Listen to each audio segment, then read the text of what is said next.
Eğer bir insan boş yere bir para harcarsa bunun bir kârı olmaz.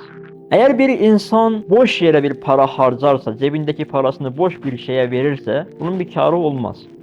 Ama cebindeki parayı bir yiyeceğe verirse, kendisine faydası dokunacak bir şeye verirse parası gider. Parası kaybolur ama kârı olmuş olur. Çünkü faydasına olan bir şey almıştır kendisine.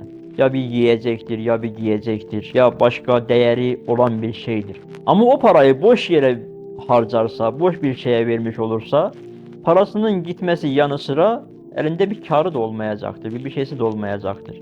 Takva tıpkı bunun gibi bir şeydir. Eğer insan ömrünü boşa, heva hevesine heder ederse, heva hevesine harcarsa, nefsine harcarsa, bu ömür gittikten sonra, ömür bittikten sonra o mezara, o taşın toprağın altına girip yalnız kaldığında insan ne kadar zarar ettiğini o anda anlayacaktır.